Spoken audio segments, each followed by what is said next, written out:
In this edition of Jules Voto's Photo Focus, I will be reviewing Nikon's Nikkor-P 300mm f4.5 telephoto lens.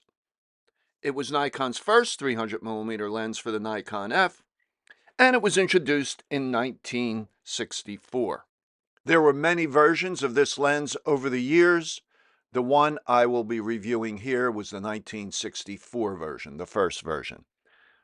The last version was an AIS version. It contained ED glass, was introduced in 1981, and was in production until 1999. This lens weighs 35 ounces or 990 grams. It has 5 elements in 5 groups with a 6-blade aperture. It takes 72mm filters, and it will focus as close as 13 feet or 4 meters. The lens does not have a rotating tripod collar. Instead, it has fixed horizontal and vertical tripod mounts. So if you want to switch from horizontal to vertical, you must unscrew your tripod or monopod from the one mount and attach it to the other. Later versions of this lens, starting in 1969, did have a rotating tripod collar. As you can see here, it also has a retractable lens hood. These lenses are still available on the used market, although I did a quick search on eBay and I could find very few of the Nikkor-P versions. I believe I paid $50 for mine several years ago. There are many of the newer versions available. I tested this lens on my Nikon Z8 with the F to Z adapter, and I set non-CPU lens data into the camera so the IBIS would work. I tested this lens in Pennsauken, New Jersey on the Cooper River. There was a 2-day event there called the Dad Vail Regatta. It is the largest collegiate rowing event in the United States. Previously, it had been held on the Schuylkill River in Philadelphia, PA. So I got there early on the second day, around 7 a.m., and I think this was just warm-ups. The actual event was going to start later in the day. So I thought that was a good opportunity to test this lens, both with some stationary subjects and also the rowers who were in motion. Now, let me just say, it was very difficult to focus this lens on moving subjects, the rowers, even this baby Canada geese. I used the zoom in function to 100%, and it was not easy, like I said, especially when the subjects were moving. Fortunately, there were some stationary subjects I could shoot to test the lens, some flowers, some buildings, and we'll see those in a little bit. Now, these early shots here were all shot at f8 or f11, and these flowers were shot at f11, and they're very sharp, and you could see the lens has really good color. I was using the standard picture control. It's not a multi-coated lens, of course. It came out in '64. However, I wasn't shooting into the light. Now, for many of these pictures of the boats, the sun was coming from the left as we view the images.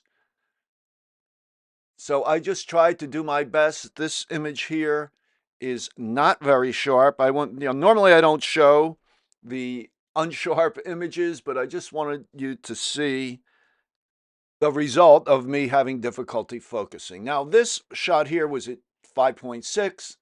This was a van across the river, and it's sharp, and I focused carefully using that zoom in feature on the van.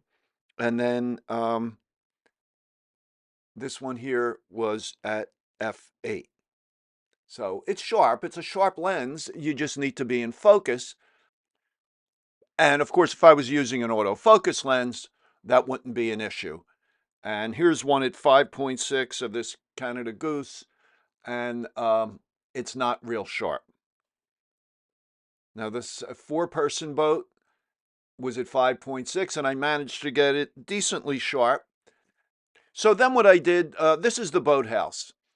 and I shot it at here at 5.6, and it's very sharp. So it's just slightly down from wide open. Here we are at f8, and I don't see a big difference. It may be a little bit sharper. And then I went to f11, and images all look very similar to me. And then I realized I didn't shoot it wide open, so I went to 4.5, and this is the full image, and I don't see any vignetting, and the image is perfectly sharp. I have no issue with this image whatsoever. Then there were these other boats that were parked, and this first shot here is at f8. By the way, I was using a monopod, and I focused on Mary's, and it's very sharp. Then I went to 5.6, and it's also very sharp. So this lens, there's no issue in my mind with the lens. It's more focusing the lens. And this four-person boat at 5.6 is, you can see that easily here, that is out of focus as they were rowing. And you will notice this next one is sharp. This also is at 5.6. And you will notice as they were rowing, their backs are to the direction that the boat is going in. There is a person seated very low who steers the boat. Okay, so here we are back to the boathouse. I was a little closer to it now, and this one is at 5.6. Again, the focus is on the building, on the point of the roof of this, the lower roof on this building. And then this one is at f8. So again, sharpness is no issue with this lens. There were some flowers on the side of the road, and this is at f11, and adequately sharp, although there's not a lot of depth of field. And then I shot this other building. I'm not sure what this is at a distance through the trees. And you could see here, this is at f11, and now this one here is at f8, and perfectly sharp. And that was at a good distance from my position. So then I noticed this orange door that really stood out, and I kind of like this shot, and this is at f8. So a couple more things about this lens. The focus was a little stiff. Remember, this is a lens from the mid-1960s. So it probably could use a relube. It's not real stiff, but it is a little stiff. And this shot of this house here is at f11. Now these are sharp. I stopped the lens down to f11, and they were stationary. They were doing something with their clothing, and I took several shots, and they're all very sharp. And the boat was kind of parallel to me, as you can see. And here's another again at f11. So my conclusion is this is a very good sharp lens. It's a lens, if you need something long, you could pick it up very cheap. It's a fun lens to play around with. It's a bit heavy, but if you want to get into telephoto photography inexpensively, it's a good starter lens just to see how you like that focal length. So if you have any questions on this video, or if you have this lens and have shot with it, let me know your thoughts. Please leave your comments or questions in the comments below. I always try to respond to all questions and comments. So if you enjoyed this video, please give it a thumbs up and subscribe to my channel. I publish a new video every Monday morning and Wednesday morning at 11 a.m. Eastern Time.